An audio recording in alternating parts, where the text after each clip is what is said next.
My dear student, संकल्प classes में मैं आप सभी का स्वागत है।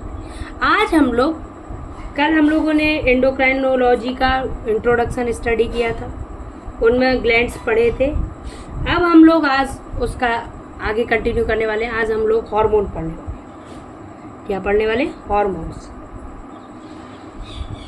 अब देखिए, hormones my dear student plants में भी और एनिमल्स में है। तो अभी हम लोग केवल एनिमल्स के हार्मोन स्टडी कर रहे हैं, प्लांट्स हार्मोन की क्लास अगले लेक्चर में। हार्मोन्स प्लांट्स के हम लोग अलग लेक्चर में स्टडी करें। तो आज हम लोग अब स्टार्ट करने वाले हैं हार्मोन शब्द किसने दिया। देखिए, पॉइंट वाइज अगर हम स्टडी करेंगे तो क्लियर होता चला जाएगा। तो हार्मोन शब्द स्टारलिंग ने दिया था। किसने दिया था? स्टारलिंग ने। Okay my dear students, hormone शब्द किसने दिया? स्टारलिंग ने दिया। ये ग्रीक भाषा के शब्द हार्मोइन से बना है, हार्मोइन से। ओके, अब इसका अर्थ होता है, हार्मोन का अर्थ क्या होता है? इसका अर्थ होता है उपापचयी क्रियाओं को उत्प्रेरित करने वाला। क्या? उपापचयी क्रियाओं को उत्प्रेरित करने वाला। Okay, is that clear? Hormone शब्द किसने दिया? स्टारलिंग ने दिया। किस भाषा से लिया? ग्रीक भाषा से। ग्रीक भाषा के हार्मोन शब्द से लिया गया है। इसका क्या अर्थ है? इसका अर्थ होता है उपापचयी क्रियाओं को उत्प्रेरित करने वाला। ओके, अब देखें, बैलिस और स्टारलिंग ने, बैलिस एवं स्टारलिंग, बैलिस और स्टारलिंग ने 1903 में जो ग्रहणी होती, ग्रहणी की श्लेष्मिक कला से, ग्रहणी की श्लेष्मिक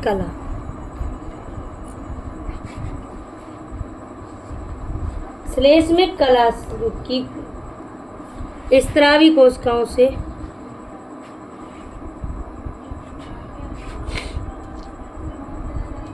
से हार्मोन प्राप्त किया, और वो पहला डिस्कवर्ड हार्मोन था सेक्रेटिन।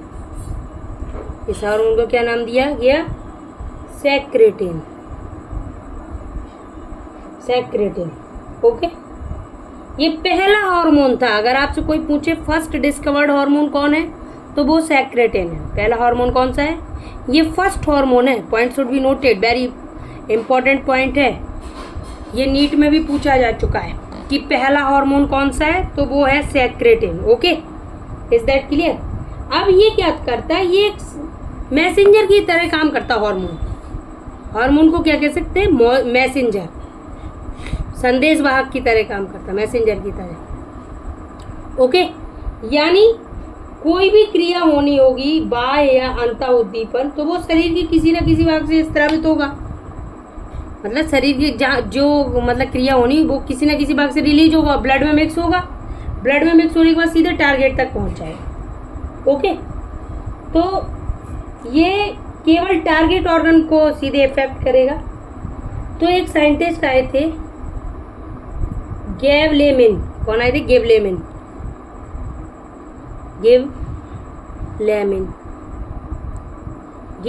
ने क्या बताया? इन्होंने बताया कि जो तंत्रिका संचारी पदार्थ हैं, जो तंत्रिका संचारी पदार्थ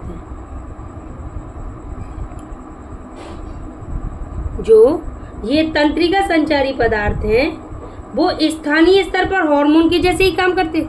यानी जो तंत्रिकाओं से सिक्रीट होते हैं, वो किसकी तरह काम कर रहे हैं? वो भी लाइक ये हार्मोन्स है। वो भी क्या है? लाइक ये हार्मोन्स है। तो यानी इन्होंने एक नई परिभाषा दे दी। इन्होंने कहा कि हार्मोन ऐसे पदार्थ हैं जो कोशिकाओं, इन्होंने जो न्यू डेफिनेशन दी हार्मोन्स की, उन्होंने कहा कि हार्मोन्स हार्मोन ऐसे पदार्थ हैं, ओके। हार्मोन्स ऐसे पदार्थ हैं जो कुछ कोशिकाओं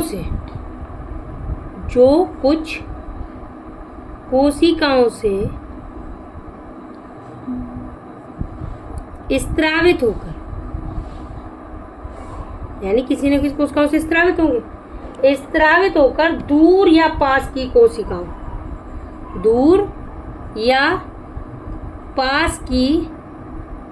कोशिकाओं की कार्यकी को प्रभावित करते हैं।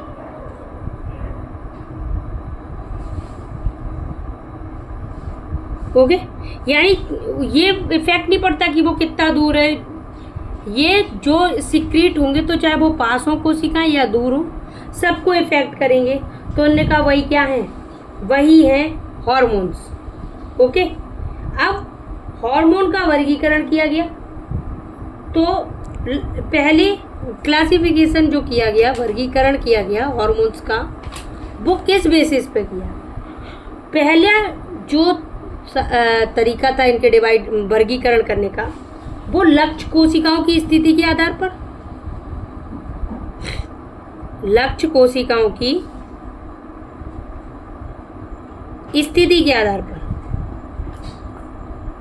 यानी जो टारगेट सेल है जहां हमें ये हार्मोन को सिक्रीट कराना है वो कहाँ है, इस आधार पर डिवाइड किया गया। तो एक होता परिसंचारी या अंतःस्रावी हार्मोन, इसमें क्या होता है, एक होता परिसंचारी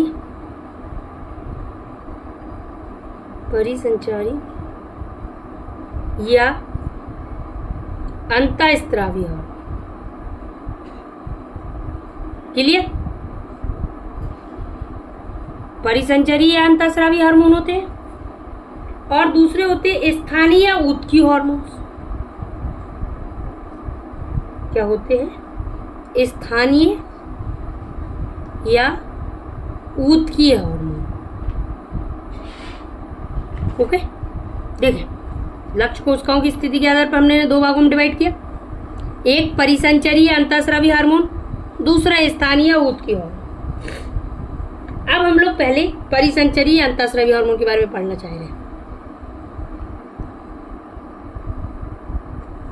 परिसंचारी या अंतःस्रावी हार्मोन के बारे में तो देखें, अब मान लीजिए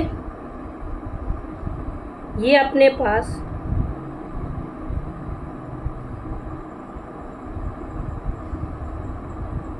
ये कोई कोशिका है अंतःस्रावी। ओके, अब ये अंतःस्रावी कोशिका है, ध्यान से समझिएगा, इतने डिटेल से पूरे यूट्यूब में कहीं नहीं मिलेगा। सो ये क्या है, ये अंतःस्रावी कोशिका है। अब ये जो अंतःस्रावी कोशिका है ये जाएगा, ओके, यानी ये ब्लड वेसल्स हैं, ये ब्लड वेसल्स हैं, तो इनमें ये हॉर्मोन्स आएंगे जो ये ने सिक्रेट किया, ये सिक्रीशन इसमें आ जाएगा। और ये जो रुधिर केशिका है, ये क्या है, रुधिर केशिका है। ओके, और ये क्या है, ये हॉर्मोन्स के कण है, ये क्या है, हॉर्मोन्स के कण है। ओके, अब जो मान लो यहाँ पे ये टारगेट सेल्स हैं, ये क्या है, ये लक्ष्य कोशिकाएं हैं, टारगेट सेल्स।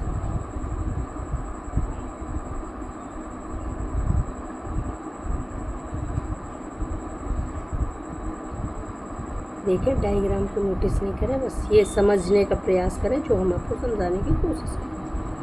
अब ये यहाँ पे आ गए, ये हार्मोन के ये लक्ष्य कोशिकाएं हैं, ये क्या है, ये लक्ष्य कोशिकाएं हैं। अब ये ग्राही है, रिसेप्टर्स हैं हार्मोन्स के, ये हार्मोन ग्राही हैं। ये क्या है माय डियर स्टूडेंट्स, ये हार्मोन्स के ग्राही हैं, यानी ये इन्हें एक्सेप्ट करेंगे। क्या करेंगे, एक्सेप्ट करेंगे। तो यानी ये रुधिर के थ्रू आए और कोशिकाओं की कार्यकी को इन्होंने प्रभावित किया। ओके, क्या किया? इसकी कार्यकी को उन्होंने प्रभावित किया। इतना आपको क्लियर हो गया। अब जो स्थानीय या ऊतकीय हार्मोन से उन्हें पढ़ते हैं। स्थानीय या ऊतकीय हार्मोन। अब जो स्थानीय या ऊतकीय हार्मोन्स हैं, ये हार्मोन्स रुधिर में नहीं जाते, ये ऊतक द्रव में ही उपस्थित रहते हैं। ये रुधिर में नहीं जाते, ये रुधिर में नहीं जाते। ओके, ये रुधिर में नहीं जाते, ऊतक द्रव में ही उपस्थित रहते हैं। ये किस में रहते हैं? ऊतक द्रव में ही उपस्थित रहते हैं। Okay, have you any problem? ये रुधिर में नहीं जाते, ये ऊतक द्रव में ही रहते हैं। ओके, अब ये क्या करते, और जब ये रहते तो ये आसपास के ऊतकों की, जो आसपास की स्त्रावी कोशिकाएं हैं, उनकी कोशिकाओं को भी प्रभावित करते हैं। जो ये इनके आसपास की कोशिकाएं होंगी,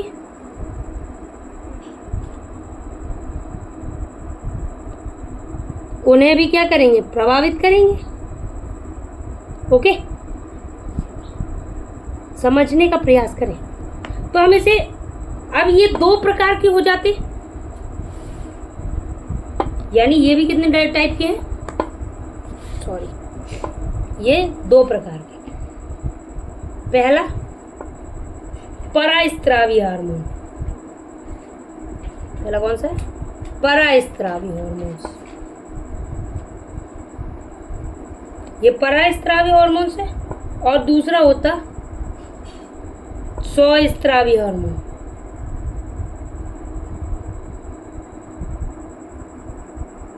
समझने का प्रयास करें। एक होता है परास्रावी हार्मोन्स और एक होता है स्वस्रावी हार्मोन्स। जो परास्रावी हार्मोन्स हैं, ये केवल स्रावी कोशिकाओं के आसपास की कोशिकाओं को प्रभावित करते हैं। ये केवल स्रावी कोशिकाओं के, ये केवल स्रावी कोशिकाओं के आसपास की अन्य कोशिकाओं को प्रभावित करते।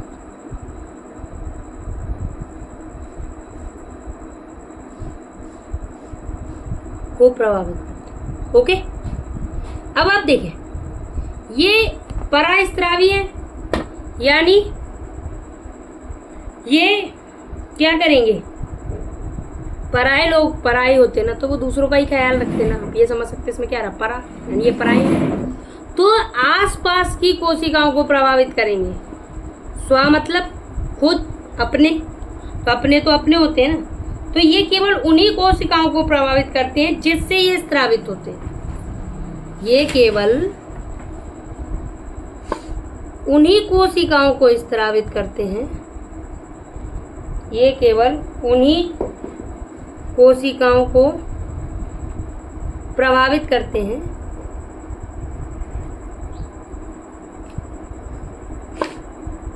जिनसे ये स्रावित होते हैं। ओके, आप समझ रहे हैं? यानी जो ये पराये हैं, ये परास्रावी है, ये दूसरों का ख्याल रखते हैं, लेकिन दूसरों को इफेक्ट डालते हैं। लेकिन जो स्वस्रावी हार्मोन्स है, ये केवल उन्हीं कोशिकाओं को प्रभावित करते हैं जिनसे ये स्रावित होते हैं। देखें, डायग्राम के थ्रू अपन समझने का प्रयास करें। ये स्रावी कोशिका है, एकदम आराम से, ठीक है।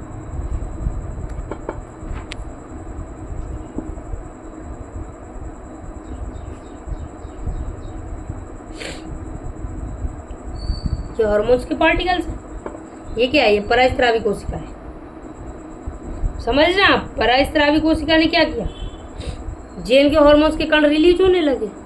ये बड़े हार्मोन्स के कण, ये क्या है? हॉर्मोन्स के कारण, समझ लें। अब यहाँ पे ये पास में ही कोई टारगेट सेल है, ये रही माय डियर स्टूडेंट्स क्या, टारगेट सेल।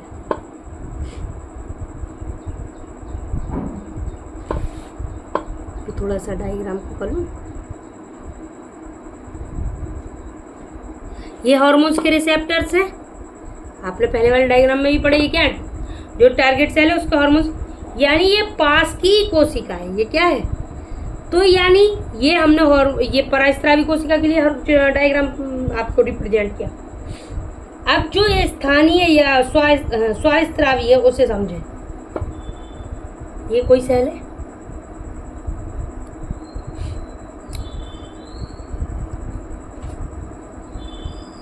ये एक स्वास्रावी कोशिका है। ओके, ये क्या है, ये एक स्वास्रावी कोशिका है। और जो रिसेप्टर्स हैं, ये जैसे ही इनने हॉर्मोन्स के पार्टिकल रिलीज किए,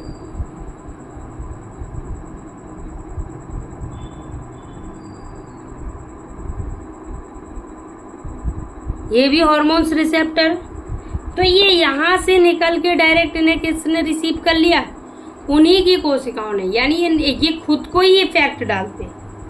ओके,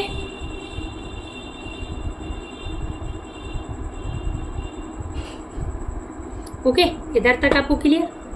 यहाँ तक अगर किसी को भी कोई प्रॉब्लम हो सो आप कमेंट करके बता सकते हैं, लेकिन रियली इतनी डिटेल में ये कहीं नहीं मिलेगा, सो प्लीज़ बी कंसंट्रेट। अब हम अगर इसकी रासायनिक प्रकृति की बात करें, हॉर्मोन्स का नेचर क्या है, कि रासायनिक प्रकृति क्या है, तो देखें जो इसका केमिकल नेचर है, रासायनिक प्रकृति के आधार हार्मोन रासायनिक पदार्थ है, क्या है, हार्मोन से केमिकल मटेरियल ही तो है। तो यानी ये उस आधार पर 3 प्रकार के होते हैं। रासायनिक प्रकृति के आधार पर हार्मोन्स कितने टाइप्स के होते, 3। एक होता एमीन हार्मोन्स, एक क्या होते my dear student, amine hormones. Second होती स्टीरॉयड हार्मोन्स, स्टीरॉयड्स हार्मोन्स। और लास्ट होता है प्रोटीन और पेप्टाइड हार्मोन्स, प्रोटीन और पेप्टाइड हार्मोन्स। अगर यहाँ अब देखें कितने टाइप के हो गए, 3 टाइप्स के हो गए। रासायनिक प्रकृति के आधार पर हार्मोन्स कितने प्रकार के हैं, 3। पहला amine hormones, second steroid hormones, third protein और पेप्टाइड हार्मोन्स। पहला कौन सा है, एमीन हार्मोन्स। सेकेंड क्या है, स्टीरॉयड हार्मोन्स। नेक्स्ट क्या है, पेप्टाइड हार्मोन्स। अब अगर हम एमीन हार्मोन्स को देखें, क्या देखें, अमीन हार्मोन्स को, तो जो एमीन हार्मोन है, अमीन हार्मोन है, इनके नाम से ही पता चल रहा है अमीन, तो ये अमीनो अम्लों के भी उत्पन्न होते हैं। ये किसके होते हैं, अमीनो अम्लों के, ये अमीनो अम्लों के भी उत्पन्न। क्लियर, ये क्या है, ये अमीनो अम्लों के भी उत्पन्न है और इनमें अमीनो समूह पाया जाता है। इनमें अमीनो समूह क्या होता, अमीनो समूह जानते हैं, NH2 अमीनो समूह पाया जाता है। ओके, तो इनके हार्मोन्स के एग्जाम्पल कौन कौन है, जैसे टायरोसिन, अमीनो अम्लों के एग्जाम्पल कौन है, tyrosine, tyrosine, histidine, tyrosine, histidine और ट्रिप्टोफेन, ट्रिप्टोफेन। ओके,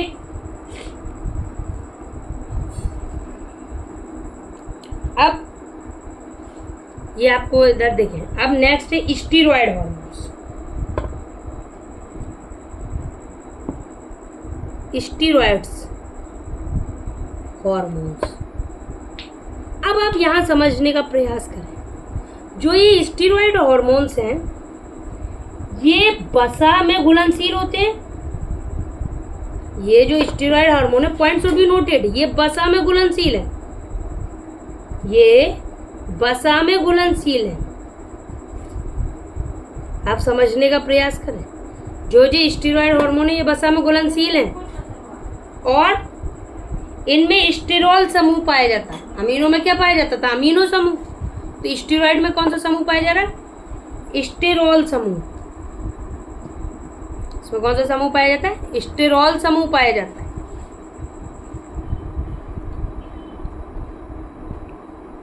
ये कोलेस्ट्रॉल के भी उत्पन्न होते हैं। ये किसके भी उत्पन्न होते हैं? ये कोलेस्ट्रॉल, ये कोलेस्ट्रॉल के भी उत्पन्न है।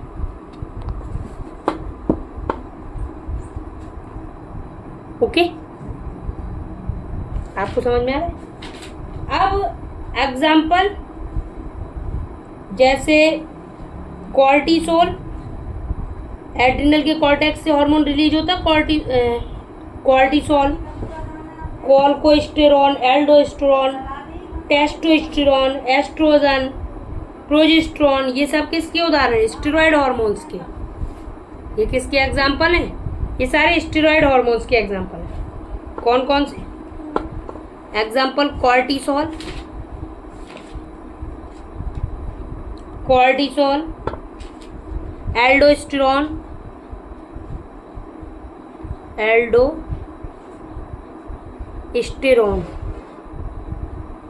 और टेस्टोस्टेरॉन, टेस्टोस्टेरॉन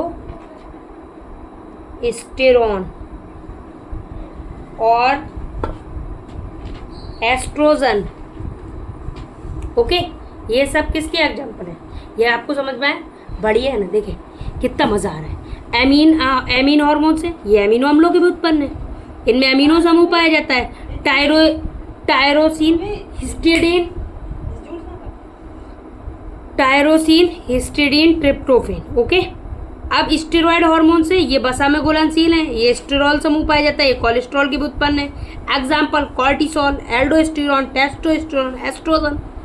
ओके, अब लास्ट बचा है माय डियर स्टूडेंट्स, प्रोटीन्स और पेप्टाइड हार्मोन्स। ओके, पढ़ाई को मजे से पढ़ना चाहिए, पढ़ाई को पढ़ाई की तरह नहीं, पढ़ाई को मजे से, आपको भी अच्छा लगना चाहिए। प्रोटीन्स और पेप्टाइड हार्मोन्स। अब देखें ये क्या होता है, ये अमीनो अम्लों की श्रृंखलाओं से पेप्टाइड बंधों से जुड़ने से बनते हैं। जो अमीनो अम्ल होते, अमीनो अम्लों के बहुलक है ना प्रोटीन, तो क्या होता? अमीनो अम्लों की श्रृंखलाओं, अमीनो अम्लों की श्रृंखलाओं के परस्पर पेप्टाइड बंधों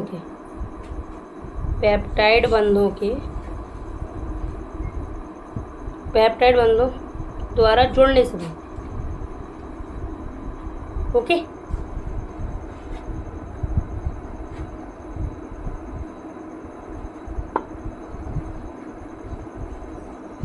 ओके, अब प्रोटीन को अगर यहाँ पे जो प्रोटीन है वो अमीनो अम्लों की श्रृंखलाओं के जुड़ पेप्टाइड बंध से बन जाएंगे। ओके, अब ये पानी में घुलनशील है, जो प्रोटीन्स हार्मोन्स हैं ये किस में घुलनशील है? ये पानी में घुलनशील है, ये पानी में घुलनशील है। ये किस में घुलनशील है? ये पानी में घुलनशील है। और ये लंबे पेप्टाइड हार्मोन्स, जैसे अब कोई आपसे पूछे लंबे पेप्टाइड हार्मोन्स कौन से हैं? लंबे पेप्टाइड हार्मोन्स, तो माय डियर स्टूडेंट लंबे पेप्टाइड हार्मोन्स के एग्जांपल कौन है पता है? इंसुलिन और ग्लूकेगॉन, पैराथार्मोन भी है। कौन कौन है? इंसुलिन, लंबे पेप्टाइड हार्मोन्स का एग्जांपल कौन है? इंसुलिन और ग्लूकेगॉन और ACTH और पैराथार्मोन।